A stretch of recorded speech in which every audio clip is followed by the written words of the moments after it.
الحمدللہ رب العالمین والصلاة والسلام علی سید المرسلین اما بعد فاعوذ باللہ من الشیطان الرجیم بسم اللہ الرحمن الرحیم الصلاة والسلام علیکہ یا رسول اللہ وعلی آلکہ واصحابکہ یا حبیب اللہ۔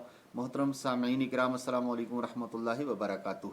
امید کرتا ہوں آپ سب خیریت سے ہوں گے، اللہ تعالیٰ سب پر اپنا خصوصی فضل و کرم فرمائے۔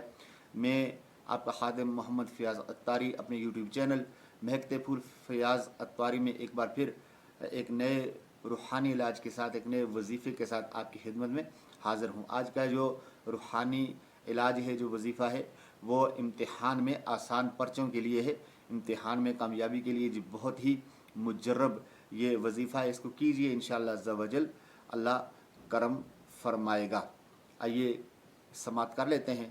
فَإِنَّ حَسْبَكَ اللَّهُ هُوَ الَّذِي أَيَّدَكَ بِنَصْرِهِ وَبِالْمُؤْمِنِينَ فَإِنَّ حَسْبَكَ اللَّهُ هُوَ الَّذِي أَيَّدَكَ بِنَصْرِهِ وَبِالْمُؤْمِنِينَ۔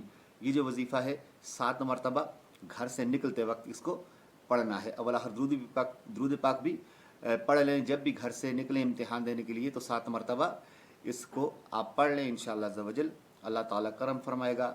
دوسرا وظیفہ بھی سماعت فرما لیں۔ رب اشرح لی صدری ویسر لی امری واحلل عقدۃ من لسانی یفقہوا قولی۔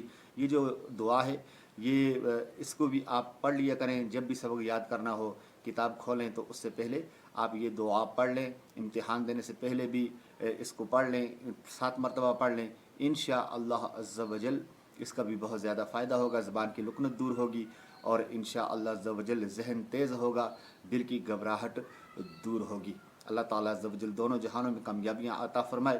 یاد رکھیے سب سے بڑا وظیفہ مسلمان کے لیے یہ نماز ہے، نماز کی پابندی کریں، باجماعت نماز ادا کرنے کی کوشش فرمائیں۔